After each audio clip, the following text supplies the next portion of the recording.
En recónditas tierras sudamericanas, donde el trópico esconde secretos ancestrales, nació un príncipe destinado a heredar carruajes ingleses y vastas haciendas ganaderas bajo la sombra de un apellido que ya era leyenda en su país. Pero él no se contentaría con ser un acaudalado campesino. Cuando una crisis económica asfixió a su nación, él vio en una hoja sagrada y milenaria la semilla de un nuevo y audaz destino. Con su carisma y magnetismo, tejió una red que conectó la selva amazónica con los pasillos del poder más corruptos, financió golpes de Estado y soñó con pagar la deuda externa de su patria. Su nombre se convirtió en un mito, el Robin Hood del Beni para unos y el rey de la cocaína para todos los demás. Este es Roberto Suárez Gómez.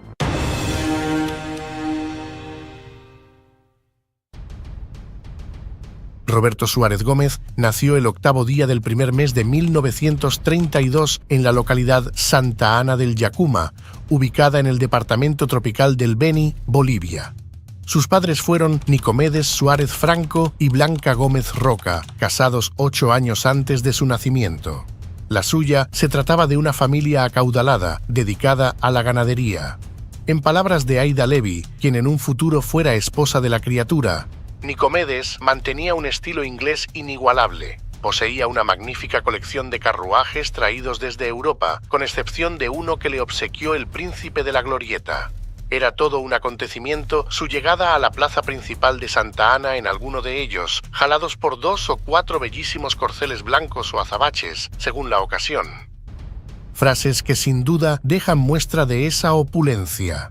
Él era conocido como el rey del ganado, y todo el núcleo familiar estaba profundamente arraigado en esa actividad rural, uno de los sectores más ricos de ese país en aquel entonces, acumulando importantes inmuebles y tierras dedicadas a esta industria.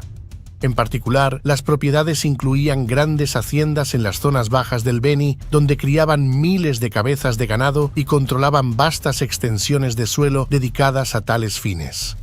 Esto les granjeó la reputación de ser una poderosa familia boliviana. Su madre, por su lado, era hija de doña Manuela Roca Ortiz, una millonaria hacendada y devota de las buenas costumbres. Pero la fortuna familiar no solo provenía de esta actividad del sector primario de la economía, sino de su dominio histórico en otras industrias regionales. Resulta que el muchacho era bisnieto de Nicolás Suárez Callaú, reconocido por desempeñar un papel significativo en la expansión de la industria cauchera durante el auge de este recurso en la Amazonía. Se trató de un empresario muy exitoso. Llegó a acaparar hasta el 80% de la oferta de ese producto a escala global en un momento dado, y fue un promotor cardinal de la modernización de la vida cotidiana en el norte amazónico boliviano. Igualmente tuvieron su rol en la Guerra del Acre contra Brasil a principios del siglo XX. Los hermanos Suárez Callaú, en su condición de varones del caucho, fueron quienes financiaron la Columna Porvenir, una expedición militar de su país en la aludida contienda bélica. Su contribución fue tal que el gobierno no tuvo más remedio que concederle a su bisabuelo Nicolás casi 8.000 millas cuadradas de tierra cerca de la región del Beni como recompensa. Regresando a la historia del joven Roberto, hay muchos detalles de su niñez que no están muy documentados, pero sí se sabe que creció en este entorno rural opulento, rodeado de las extensas haciendas familiares. Dadas estas circunstancias, sus días probablemente se iban en montadas de caballo, como pasatiempo, y en acompañar a sus padres en las operaciones ganaderas e incluso reuniones sociales. Tampoco es que se conozca mucho sobre su formación académica, pero sí se maneja que fue educado por reputados profesores y que tuvo acceso a una educación de calidad, típica de las élites locales. De hecho, unos cuantos de sus compañeros de clase y amigos de la infancia habrían sido hijos de destacadas conexiones empresariales, políticas, militares y diplomáticas de sus padres. Sobre todo, se reconoce que era un joven alegre y carismático. Como consecuencia de las grandes expectativas que recaían sobre él desde temprana edad, al ser considerado el legítimo heredero de un vasto imperio, no tardaron en describir al joven como fuerte, de personalidad magnética y de palabras siempre elocuentes, típico de los robustos hacendados de las tierras bajas orientales bolivianas. Otro apodo temprano que recibió fue el príncipe de una casa real, reflejando las altas expectativas sociales depositadas en él para mantener y expandir el linaje. Frecuentemente, en reuniones de alcurnia, demostraba cualidades naturales de mando en las que combinaba la dureza campesina con un encanto particular que le granjeaba un montón de simpatías. Estas particularidades en su modo de desenvolverse en público lo acompañarían el resto de su vida y una vez llegada la adultez, inició sus primeras incursiones empresariales y comerciales. Utilizó las vastas tierras de cultivo familiares para respaldar operaciones bovinas legítimas. Poseía una flota de aviones que incluía modelos como el Cessna 206 y el Douglas DC-3, empleados para transportar carne desde sus haciendas aisladas. Sus actividades de aviación se centraron inicialmente en esas necesidades comerciales, y aunque se volverían posteriormente instrumentales para otras 3 actividades, originalmente formaban parte del entramado ganadero. A la par, contrajo matrimonio con Aida Levy en abril de 1958, cuando ella tenía 23 años y él 26. La unión se realizó pese a la oposición del padre de la novia, quien consideraba a su prometido un notorio mujeriego. Ella lo había conocido a temprana edad en su ciudad natal y pospuso sus planes de estudiar en Alemania para casarse. Para ese momento, él ya era un hombre financieramente solvente. Ella se sentía muy orgullosa de su marido y lo apoyaba incondicionalmente, viéndolo como una figura distinguida en la sociedad. Sin embargo, con el tiempo, la relación enfrentó serias dificultades porque su verdadero reinado económico comenzaría a finales de los años 70, cuando la crisis provocada por la caída del precio del estaño en los mercados internacionales asfixió al país.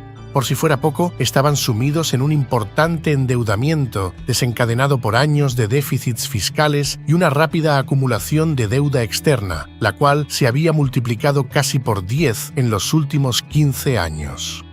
Las empresas públicas, que generaban la mayor parte de las exportaciones, eran cada vez más ineficientes y contribuían significativamente a los problemas fiscales, al acumular compromisos por sí mismas. Igualmente, enfrentaban dificultades con la balanza de pagos, resultando en la devaluación de su moneda y una caída abrupta de las reservas internacionales netas que se volvieron negativas y causaron inflación con una extensa dolarización de la economía. El desempleo se incrementó, los niveles de vida cayeron y la población enfrentaba incertidumbre, pobreza y convulsión. Políticamente no les iba mejor. En 1978, Bolivia presenció la renuncia del presidente Hugo Banzer. El ambiente político se caracterizaba por su inestabilidad, gobernanza débil y corrupción. La confianza pública en las instituciones se erosionaba y los gobiernos sucesivos luchaban por implementar una gestión económica más efectiva. Bajo este contexto tan particular, Roberto Suárez, junto a otros empresarios del oriente boliviano, identificó en la coca un recurso estratégico renovable para sacar a Bolivia del subdesarrollo y satisfacer las necesidades colectivas, mientras incrementaba sustancialmente su fortuna personal. Todo el plan era muy llamativo, pues esa hoja en ese país posee profundas raíces históricas y culturales, particularmente en los valles de los Yungas, donde se ha cultivado durante más de 1500 años. Originalmente se producía para abastecer a los imperios Tiwanaku e Inca y posteriormente a las minas coloniales de Potosí. Mantenía una importancia significativa para las comunidades indígenas, que integraban la hoja en sus prácticas sociales, religiosas y medicinales. Y en lo que había transcurrido de siglo, su masticación era un marcador de identidad indígena que ya estaba arraigado en la población mestiza trabajadora, simbolizando una identidad cultural y social compartida denominada nacionalismo de la coca. Para el momento en que él se inicia en el negocio, su siembra se encontraba mayoritariamente en manos de pequeños agricultores en lugar de grandes propiedades. En aquellas tierras era fácil de producir, generaba múltiples cosechas anuales y era más rentable que otros productos. Suárez Gómez explotó este cultivo tradicional, estableciendo control sobre los pequeños productores e integrando las hojas en una operación de fabricación y tráfico de cocaína. Aida, su esposa, expuso las ideas de su cónyuge al respecto. Me explicó que, de la misma manera que algunos países tenían inmensas reservas petroleras y auríferas, a nosotros nos había tocado la coca en la repartición. Me repitió una y mil veces que si la planta de coca crecía solamente en 2 pequeñas áreas subtropicales de nuestro extenso territorio, la región de Yungas, ubicada en el departamento de La Paz, y la del Chapare, ubicada en el departamento de Cochabamba, era porque habíamos sido bendecidos por la gracia de Dios. Así las cosas, aprovechó las redes sociales existentes dedicadas a ello y transformó un laboreo culturalmente significativo en un lucrativo negocio ilegal. A través de su joven empresa La Corporación, que en realidad funcionaba como un cártel, él reclutó a agricultores cocaleros y consolidó la producción, utilizando sus activos de aviación para transportarla internacionalmente. Sus primeros contactos en el narcotráfico incluyeron a Pablo Escobar Gaviria, con quien coordinó envíos desde la Amazonía boliviana hacia Colombia. Era el comienzo de la colaboración entre la ya mencionada La Corporación y el emergente cártel de Medellín. Este último se transformaba paulatinamente en una fuerza dominante en el tráfico internacional del lucrativo producto, transitando desde operaciones a pequeña escala hacia una empresa altamente organizada y violenta que controlaría buena parte del negocio en los próximos tiempos, ampliando su influencia mediante tácticas despiadadas. Sí, Colombia se iba tornando en el centro del oficio, pero en los años finales de la década, Bolivia continuó sumergida en su intensa inestabilidad política, caracterizada por fuerzas fragmentadas y la incapacidad de establecer un gobierno estable. Seguían presenciando una sucesión de administraciones civiles y militares débiles sin que ningún partido o coalición pudiera dominar. Nuestro protagonista inquieto conoció a un sujeto llamado Klaus Barbie, un exoficial del régimen nazi en el exilio conocido como el Carnicero de Lyon, quien vivía escondido en el país bajo el alias Klaus Altmann. Su asociación se caracterizó por apoyo mutuo y cooperación. El europeo proporcionó al andino seguridad y protección paramilitar, y el narcotraficante, por su lado, le devolvía cuantiosas sumas de dinero. Luego hubo unas elecciones en 1979 que no produjeron un ganador claro, llevando al Congreso Nacional a designar a Walter Guevara Arce como presidente interino en agosto. A pesar de sus esfuerzos, carecía de respaldo popular y político, agregando mayor inestabilidad. Aunado a ello, ambiciones competitivas dentro de las Fuerzas Armadas fragmentaron la unidad nacional. Eventualmente fue depuesto por Alberto Natusch Busch en un golpe de Estado, pero fue aún más inestable que su antecesor, por lo cual huyó a los 16 días y el órgano legislativo eligió a la señora Lidia Gayler Tejada como la primera mujer en presidir el país. Si bien parecía ser una designación vanguardista, apenas duró 8 meses en el cargo. Su caída se produjo porque Suárez Gómez acordó con el general Luis García Meza Tejada, primo de la presidenta, financiar otro golpe de Estado que éste ejecutaría en julio a cambio del monopolio de la coca en territorio nacional. El ganadero aportó $5 millones para la empresa militar, que también contó con pleno apoyo del régimen autoritario argentino comandado por Jorge Rafael Videla. El derrocamiento se ejecutó el día 17 del mes acordado en lo que sería denominado el golpe de la cocaína, por la cantidad de maleantes involucrados en el proceso.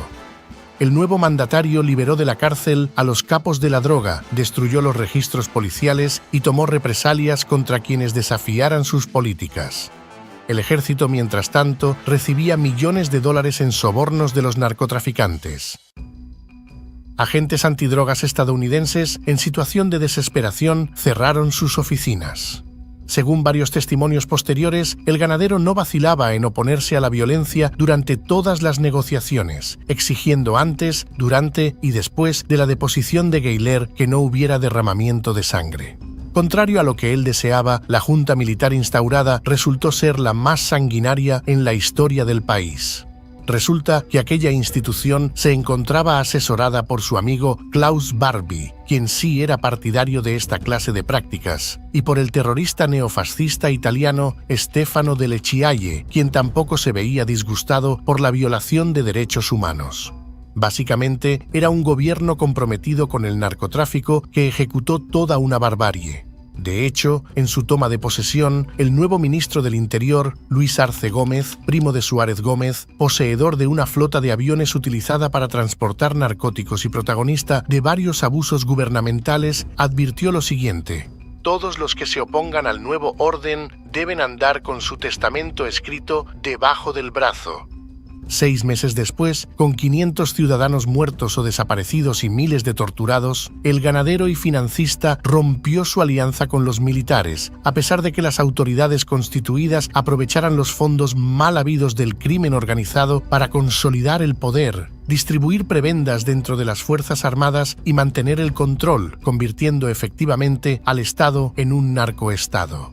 Esta alianza convirtió al golpe en un caso emblemático de cómo el comercio de estupefacientes podría distorsionar y controlar las funciones estatales. Y aún así, la ruptura definitiva aparentemente ocurrió cuando Ada Levy se dio por enterada de las andanzas de su marido. Barbie los visitó en su casa diciendo que Estados Unidos presionaba a Bolivia para publicar una lista de la DEA, en la que Roberto aparecería como objetivo principal, seguido por su hijo, Robbie. Aquel era su hijo predilecto y fue arrestado en Suiza por cargos relacionados con tráfico de cocaína en pleno 1981. Su captura representó un porrazo significativo para su progenitor y tras su detención fue extraditado a Estados Unidos para enfrentar los cargos por narcotráfico. La presión fue tal que ella decidió separarse de él, aunque nunca llegó a divorciarse formal. En todo caso, ese orden político colapsó en agosto de ese año, debido a la condena internacional generalizada, el desorden interno y la eventual pérdida de control dentro del régimen militar. La represión, la corrupción y la delincuencia organizada eran cada vez más difíciles de ocultar y el aislamiento internacional era cada vez mayor.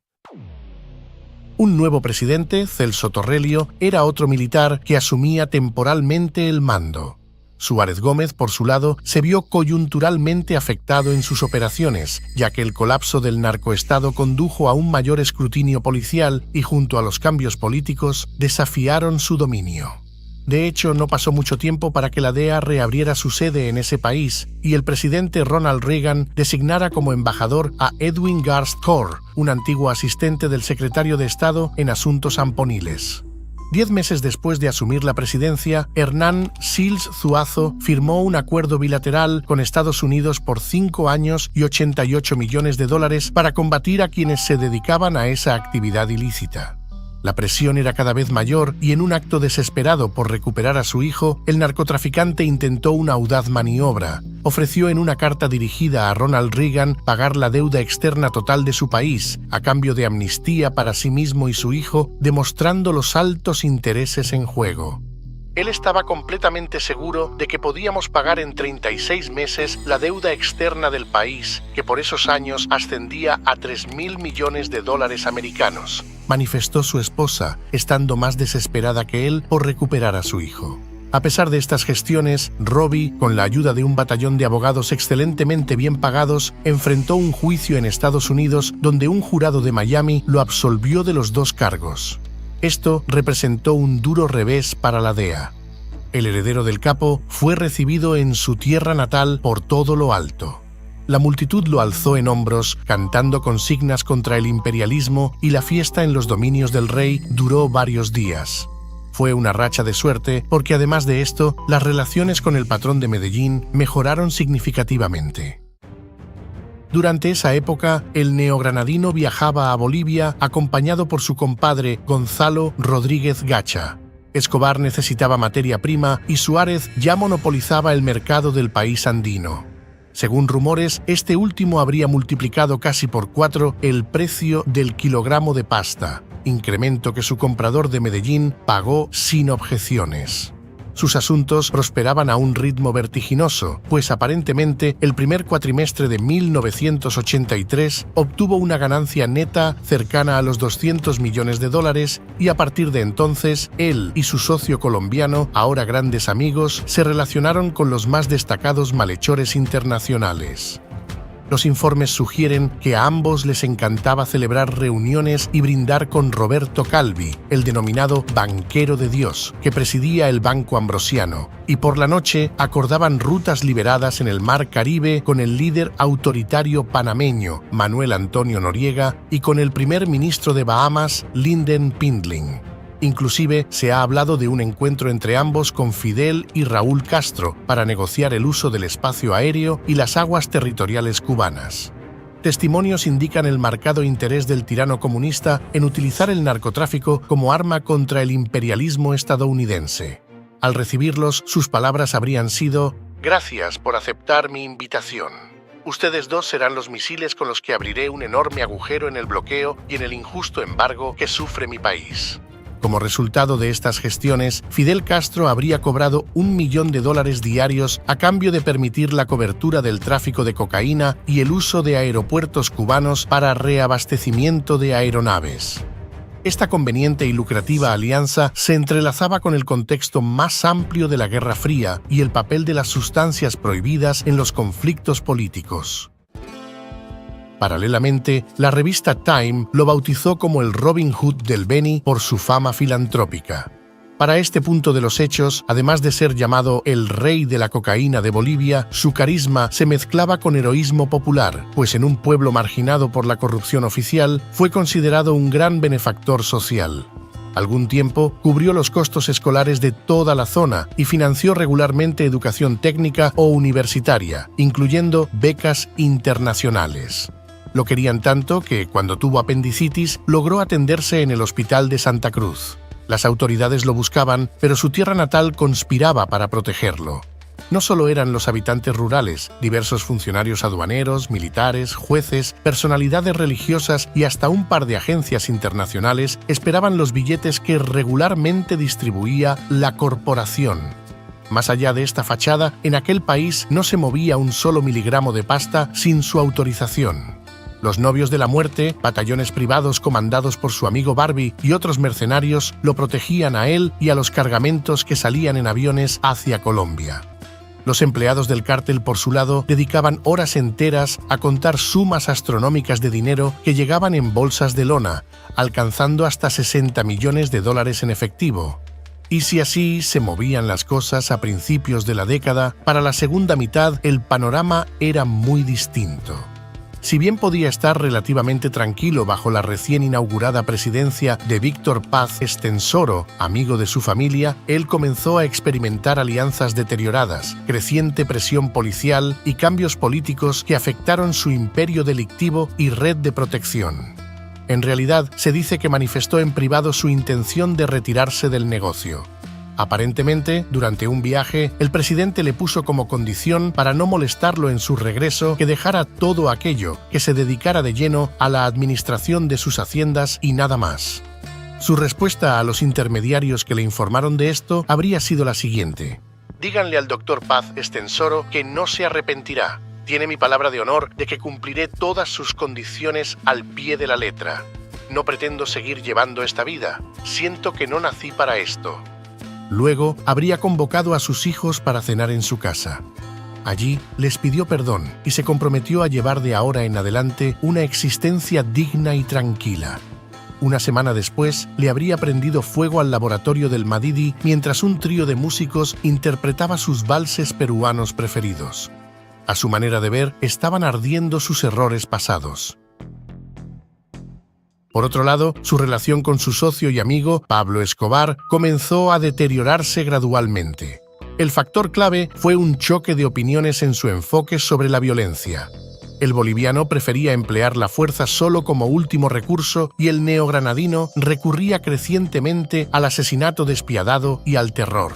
Este contraste marcado en sus métodos fue fraguando tensión y desconfianza. Eventualmente comenzó a recibir quejas de su colega de Medellín por problemas logísticos y por la presión de los agentes de la ley, nacionales e internacionales. Era difícil de soportar y cada vez confiaban menos el uno en el otro. Aunado a esto, y aunque no lo supiera por bastante tiempo, él estaba siendo víctima de operaciones encubiertas de la DEA que apuntaron sistemáticamente a su red. La agencia, liderada por Michael Levine, quien se desempeñaba como agente especial a cargo de operaciones encubiertas en el Cono Sur, con residencia en Buenos Aires, documentó evidencia crucial contra él como parte de una campaña internacional contra el narcotráfico. Supuestamente, se conocieron gracias a que un informante confidencial le presentó al propio Suárez. Como agente encubierto, tras días de negociaciones, ambos firmaron un contrato para la venta de 450 kilogramos de sustancias prohibidas que se entregarían a Levine en el sur de Florida, representando en ese momento el mayor negocio de drogas encubierto de la historia. Como dato curioso, por aquel entonces parecía que la DEA no estaba muy entusiasmada con la idea de desmontar su imperio. Si bien aquel capo era reconocido como el mayor proveedor de pasta base y cocaína del mundo, ese organismo, por insistencia de la CIA, no autorizó a su empleado a gastar fondos en la operación. Imagina que, siendo un agente trabajando para tumbar traficantes y teniendo la oportunidad de lograrlo con el más grande del mundo, me encuentro con la CIA protegiéndolo, y no solo eso, sino alentándolo a tumbar al gobierno boliviano, fue su queja posterior. Con todo ello, para poder capturarlo, tuvo que sortear obstáculos y peligrosos bloqueos para completar la mayor incautación encubierta de estupefacientes registrada hasta entonces. Así, la creciente presión de las autoridades bolivianas, apoyada por esfuerzos antidrogas internacionales, había intensificado el escrutinio en su contra. Bajo estas circunstancias, acabó capturado el 20 de julio de 1988 durante una redada policial en su hacienda remota llamada El Sujo, ubicada aproximadamente a 414 kilómetros al noreste de la ciudad de La Paz. La operación fue ejecutada por las Unidades Móviles de Patrullaje Rural, UMOPAR por sus siglas, especializadas en misiones antinarcóticos. El arresto se habría desarrollado sin violencia, no hubo disparos ni resistencia. Suárez, de 56 años de edad, fue encontrado junto a dos de sus guardaespaldas, quienes no fueron identificados públicamente. Y si bien no hubo participación directa estadounidense, la policía sí utilizó un helicóptero UH-1H prestado por la superpotencia americana. Su hacienda fue allanada y a pesar de sus aparentes intenciones de cambiar de vida, las autoridades descubrieron allí más de 1,5 toneladas de cocaína. Según los informes, hasta entonces había utilizado su dinero e influencias para comprar su libertad. Él mismo reconoció públicamente haber pagado a altos dirigentes políticos y a funcionarios policiales para lograr ese propósito. Tras su aprehensión, fue trasladado a La Paz y sentenciado a 15 años en la prisión de San Pedro por cargos de narcotráfico. Su captura y sentencia fueron apreciadas como un golpe significativo al crimen organizado transnacional, y ambos procesos fueron elogiados internacionalmente. Igualmente, su reclusión se caracterizó por ser relativamente privilegiada en comparación con las condiciones carcelarias habituales. Su encierro fue descrito como una jaula de oro. El ambiente le permitía cierto grado de autonomía, acomodando su estatus y delegando alguna influencia incluso. Existen relatos que sugieren que disponía de espacios equipados a su gusto y era tratado con cierto respeto, pese a ser un prisionero de alto perfil. Eso sí, un punto de inflexión llegó el 21 de marzo de 1990. Roberto Suárez Leví, su hijo, fue asesinado en Santa Cruz, Bolivia, tras un violento enfrentamiento con la policía. La confrontación ocurrió después de que ejecutara una serie de disparos contra varias viviendas, incluyendo la residencia fortificada del agente de la DEA, Robert Johnson. Durante el tiroteo, recibió un disparo fatal en el abdomen por el teniente de policía Mario Vargas, quien resultó gravemente herido. Dos de sus guardaespaldas también fallecieron en el intercambio de fuego. Para su progenitor, ese trágico desenlace representó un revés personal devastador que, por lo que cuentan, lo sumió en una profunda depresión e impotencia. Quedó tan dañado moralmente que por aquel entonces había manifestado arrepentimiento por sus delitos, encontró refugio en la fe religiosa y prefería ser fotografiado junto a imágenes de Jesucristo, arrodillado ante él o con las manos juntas, orando. Había perdido la mayor parte de su fortuna, gastada en la construcción de edificios y otras actividades filantrópicas. Igualmente, se sentía inquieto y frágil debido a su salud, enfrentando problemas cardíacos. Un rumor lo describe sufriendo un infarto y en vez de colaborar, supuestamente apuntó con una pistola a sus doctores y personal antes de recibir ayuda. A pesar de la sentencia, cumplió solamente 7 años de prisión debido a su buen comportamiento y a su evidente deterioro físico tras sufrir 2 infartos.